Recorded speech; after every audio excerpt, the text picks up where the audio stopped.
my name is Madeline. I'm a student nurse from Purdue University Northwest, and I'm going to be assisting your nurse today in your care. So I'm just going to verify that I have the right patient by stating your name and date of birth for me. Great. See that you're not wearing an allergy band. Are you allergic to anything that you know, whether it be food, environment, medications, or even seasonal allergies? Okay, great. So now that I've identified you, I have all my stuff here to my left here. Oh my gosh, on my bedside. And I have my waste receptacle open here to my right.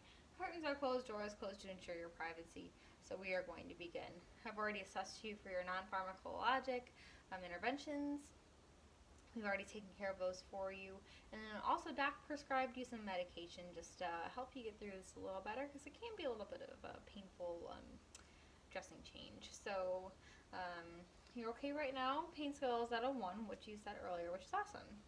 Notice at a comfortable working height. And at my elbow length, because I'm the caregiver. And you're in a comfortable position, correct? You like this? Yeah. Okay, great. So now I'm going to go ahead and put on some clean gloves. So after I put on these gloves, I'm going to start to remove your soil dressing. And I want to do it as gentle as possible, just because even though the patient is on medication, there still can be some pain or pressure while I do this, and I want to make sure that this is as comfortable for the patient as it can be. So I'm removing the dressing, and there was no resistance, but if there was, I would use a silicone-based adhesive just to remove the tape, because it can be a bit sticky. And then if any part of the dressing would stick to the underlying skin, I would use a small amount of sterile saline and help just remove it a little bit better. So now that I've removed this, I'm going to look at the wound, see if there's any redness, swelling, odor, color, discharge, drainage to the wound or the dressing, and that would give us a sign of infection. So we want to make sure that none of that's going on. So now that my soil dressing is in the proper waste receptacle, also going to assess the wound for its appearance. So I'm going to be looking at things like the granulation tissue, the epithelialization, undermining, tunneling, necrosis, sinus tract, and drainage. So I want to make sure all of those are okay as well. I'm going to measure the wound. Now I'm going to remove my gloves, because I'm going to be putting sterile gloves on in just a bit.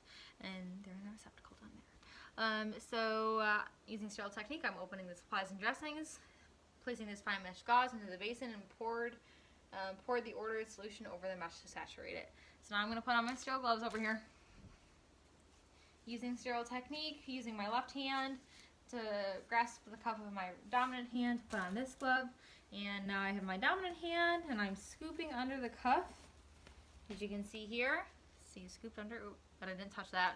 And putting on this glove. So now, alternately, clean gloves can be used to clean a chronic wound or pressure ulcer. So now I'm cleaning the wound, alternately irrigate the wound as ordered and required. I'm going to dry the surroundings with my sterile gauze.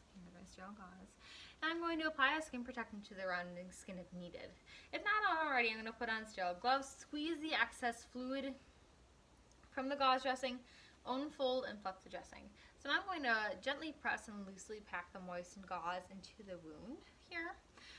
If necessary, and then use forceps or cotton-tipped applicators to press the gauze into the wound surfaces.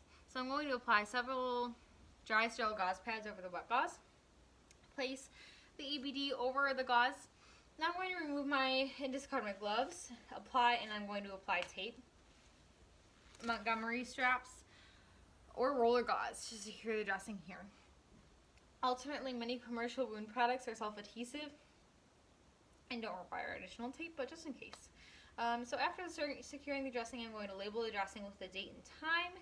That just gives the next shift an idea of when the dressing was last changed. I've already removed all my equipment. My patient is comfortable in their position. My side rail is up, my PPE is removed, and hand hygiene was performed. So now, just want to make sure that we're checking the dressings every shift. More frequent checks may be needed if the wound is more complex or dressings may become saturated too quickly.